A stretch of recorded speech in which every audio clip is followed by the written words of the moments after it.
Cana. Baiklah, tadi kita dah bersembang dan juga bercerita, berdiskusi tentang soal keganasan rumah tangga. Ilmu untuk anda pada pagi ini banyak sebenarnya yang kita ingin kongsikan. Nanti kita akan bawakan lagi perbincangan lebih panjang. Betul. Kerana anda perlu juga tahu hak anda mengikut akta itu secara spesifik. Di mana anda boleh lihat akta tersebut dan pergi report. Macam saya ada kes tersebut, sekian-sekian-sekian.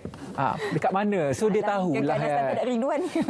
Saya dah baca akta jadi saya tahu nak report dekat mana. Baik. Jika tadi keganasan wanita mengakibatkan masalah kesihatan mental, yang ini pun sama juga Ridwan. Jika tidak dibendung daripada awal, boleh mengakibatkan kesihatan mental juga. Pendidikan keuangan. Ya, salah susun keuangan anda, hidup anda boleh roboh. Ya, seperti kesihatan mental juga. Tidak ramai yang tahu mereka ada masalah kesihatan mental. Yang ini pun, tidak ramai yang sedar bahawa mereka ada masalah keuangan. Ya. Sehinggalah sampai ke peringkat akhir. Ya, ini banyak keganasan kepada lelaki kot lah. Oh, ya, ini lelaki dapat keuangan. gaji nak kena bagi kat Menteri Keuangan. Terima kasih.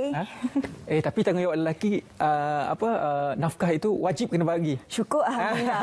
Baiklah, pendidikan keuangan hari ini kita bersama dengan agensi kaunseling dan juga Puan Nimala. Seperti biasa kita akan bercerita mengenai bagaimana sebenarnya pendidikan keuangan ini perlu diterapkan sedari kecil, dan hari ini kita akan fokuskan tentang Hari Tabungan Sedunia 2020. Puan Nimala, apa khabar? Khabar baik. Hari ini kita nak bawakan satu vibes yang positif supaya orang kata pasca moratorium ini selepas 6 bulan dah start bayar ni. Macam mana kita nak arrange balik pendidikan keuangan kita supaya ada duit yang perlu tu kita kena dah belajar simpan semula. Kalau dulu sebelum moratorium kita tak belajar simpan. Ada moratorium, kita simpan sikit. Sekarang kita nak teruskan semangat menyimpan duit. Kita mulakanlah dulu dengan topik Hari Tabungan Sedunia. Puan Nimala boleh ceritakan sedikit? Okey, kalau nak dikatakan macam Cik Ridwan cakap tadi kan pasal simpanan tu kan. Sebenarnya simpanan tu sebenarnya apa yang kami dapati, kami ada buat satu polling lah selepas pasca moratorium ni. Untuk sebab sebelum tu masa bulan April kami tanya apa yang akan digunakan untuk, dengan duit moratorium tu. Ramai yang mengatakan dia akan menggunakan untuk simpanan. So kami buat satu polling lagi selepas tu dan memang 29% mengatakan mereka telah menggunakan duit tu untuk simpanan. Dan ini boleh disokong dengan kadar kenaikan simpanan di bank-bank dan sebagainya. So bermaksud krisis ni dia ada hikmah. Dia kata ada kebaikannya ialah ramai dah sedar yang simpanan ni jadi penting. Tiba-tiba orang dah jadi panik. Oh, sebelum ni tak pernah disangka kan boleh berlaku seperti ini. Dan memang dari nak dikatakan simpanan ni satu perkataan yang baru tak ada. Saya rasa daripada kecil kita dah diajar kena simpan sebab akan berlaku apa-apa boleh membantu. Tapi selalunya sebagai manusia, apa yang akan berlaku pada saya? Selalunya berlaku pada orang lain, bukan saya. Dia orang lain, bukan saya. So jadi kita selalu tak akan bersedia. Tak nak bersedia pun kita akan cakap bertangguh dulu. Tak apalah. Tak jadi bulan ni tak apa, kita beli juga baju tu. Tak apa bulan depan saya boleh simpan lagi. So dia nak menangguh tu memang sikap yang biasalah kan. Kita say next month kan.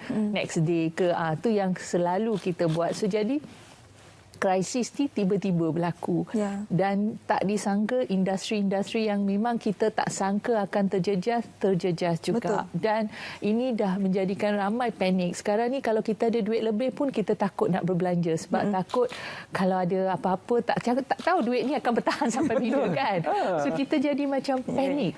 So jadi macam panik tu kita rasa baik simpan dulu daripada tak membeli. So itu boleh dikatakan satu kesedaran yang bagus di kalangan rakyat kita ni yang ramai dah rasa okey, saya kena simpan, saya tak boleh berbelanja dengan biasanya. So saya harap kekal. Dia jangan bila dia dah isu ni dah semakin baik, semakin of course kita hope dia semakin baik cepat, tapi jangan bila dah semua dah biasa balik kita balik pada tabiat yang biasa. So we always have to, apa orang cakap, kita kena sentiasa bersedia. Mungkin kita tak tahu bila akan berlaku. So itu yang dikatakan simpanan ni menjadi satu perkara yang sangat-sangat penting di waktu ni. Betul. Bila kita cakap melentur bulu biarlah daripada rebungnya, kita sentiasa mengajar anak-anak kita untuk menabung. Sikit-sikit lama-lama jadi bukit. Kita pandai mengajar anak, tapi ibu bapa tu dia tak terfikir pula untuk menabung untuk anak-anak mereka. pandangan? Memang betul. Sebab satu kajian yang dijalankan oleh LPPKN pun tahun 2015 mengenai apakah isu-isu utama yang merunsingkan sesebuah keluarga. So mereka list down top 10. Yang paling top, ramai ibu bapa dia runsing pasal kos pembelajaran anak mereka. So ini menjadikan satu perkara yang susahlah nak dikatakan. Sebab tu memang betul lah, nak cakap kat orang tu senang, tapi bila nak buat sendiri tu jadi perkara lain. So jadi apa yang penting selalunya ialah kita ada matlamat, kita ada hala tuju, ke mana kita nak pergi. So bila anak tu dah lahir, salah satu kesilapan yang ramai ibu bapa buat pun yang saya lihat, bila anak tu lahir, dia tengah belajar dan sebagainya, kita selalu cakap belajar rajin-rajin tau, nanti boleh jadi ni, boleh jadi doktor, boleh jadi ni. Tapi bila anak tu nak jadi doktor, saya tak bersedia dari kewangan untuk menjadi membiayai pembelajaran dia. Betul. So ini memang kita disappointkan anak tu sebenarnya. So jadi sebagai ibu bapa kita kenalah bersedia juga dari segi kewangan. Bukan nak dikatakan saya membiayai sepenuhnya, tapi at least saya boleh memulakan kos pembelajaran dia tu, ya. So jadi biar dia bermula daripada awal. So kalau anak tu lahir selalunya sampai 17 tahun, okey, dan bila dia nak melanjutkan pelajarannya, at least kita dah ada satu target. Sebab kita takkan tahu apa dia nak belajar masa dia lahir, betul tak? Tapi at least, okey, bila dia lahir, saya nak simpan, at least adalah RM50,000 untuk dia memulakan sesuatu.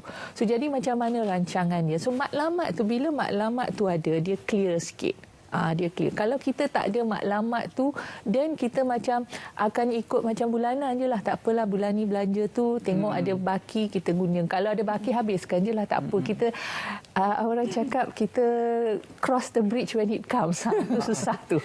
So, jadi, dari segi untuk perancangan untuk anak kita ni, kita sepatutnya bermula lebih awal. So, waktu dia lahir dah, kita dah ada rancangan. Dia dah nak masuk sekolah pun kita kena fikirkan tadika mana. Sebab sekarang kalau dilihat kos tadika lebih tinggi. Betul. Betul. So jadi kalau nak memilih, pastikan kita tahu apa kos-kos lain yang ada dalam tadika tu. Dia akan ada gambar, dia akan ada apa graduation dia akan ada macam-macam dia. So dengar tuan. Adakah kita bersedia, ya? Saya melalui pengalaman, saya cakap memang yang itu paling tinggi, ya. Lepas tu masuk sekolah. Sekarang ni peer pressure pula. Anak semua kawan-kawan hantar ke sekolah private, ya. Macam mana saya pun nak hantar ke private. Tapi kita kena fikirkan, kalau saya hantar ke private, bukan sekadar yuran saja tahu. Betul. The living style kat sana. Anak kita akan terpengaruh, dan boleh ke kita tampung living style yang lain dia juga. Balik-balik anak minta biola.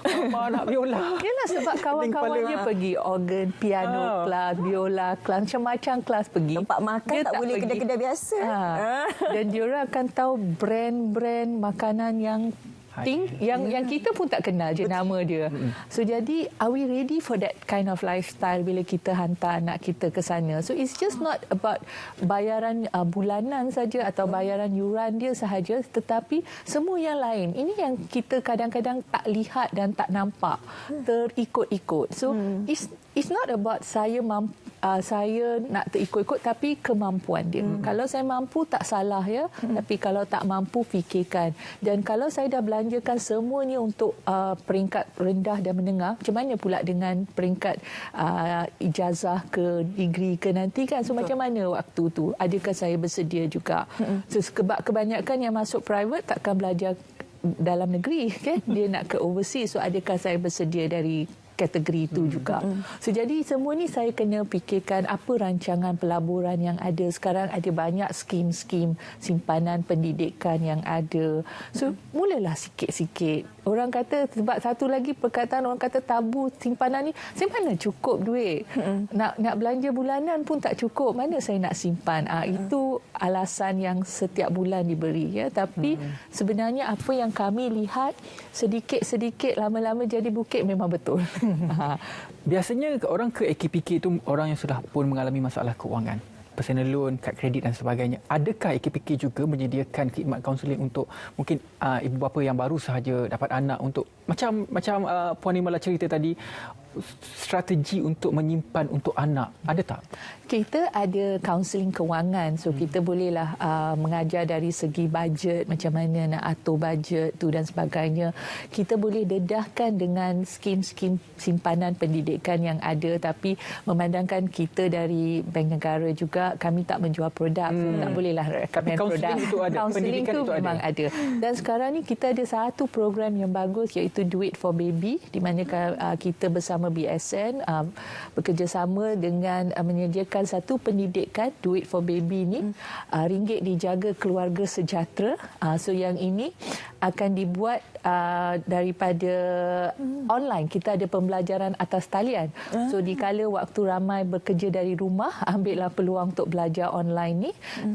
Masuk dalam Power website kami, layari power.akpk.org.my. So dia boleh belajar secara percuma, cara-cara dia nak buat bajet dia, cara-cara dia nak apa-apa skim-skim yang ada, ya. Dan pembelajaran kami interaktif. So jadi dia bolehlah masukkan soalan dia dan ahli kami akan menjawab juga, ya.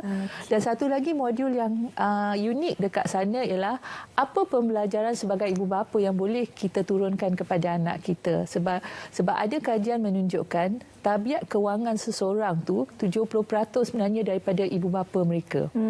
Apa yang dia lihat, bagaimana dia lihat ibu bapa dia berbelanja, itulah cara dia anak tu berbelanja. So I think macam puan Cik cakap tadi kan, satu poin yang bagus ialah kita sendiri tak boleh buat tapi nak ajar. Tapi kita kalau sebagai ibu bapa, kita kena fikirkan ada seseorang tu tengah melihat kita. Ya, betul. So there is somebody yang tengah melihat kita. So apa yang kita nak tunjukkan pada dia? Adakah kita nak tunjukkan tabiat yang ni setiap kali keluar kenduri kahwin kena beli baju baru? Ataupun adakah kita nak tunjukkan kepada dia? So dia melihat kita. So jadi untuk itu at least kita tunjukkanlah satu tabiat yang bagus. Baik. Bukan sahaja pengurusan keuangan, tetapi elemen pendidikan keuangan itu juga penting, terutamanya pendidikan anak-anak kepada ibu bapa kepada anak-anaknya. Anak-anak kita kan beridan tunjuk saya ni. Kita ni sebenarnya cerminan. Jadi sebab itulah kita kena berikan contoh yang terbaik sebenarnya untuk anak-anak ni. Okey, terima kasih Puan Nimala atas perkongsian daripada AKPK. Sebentar sahaja lagi kita berehat seketika, kita kembali.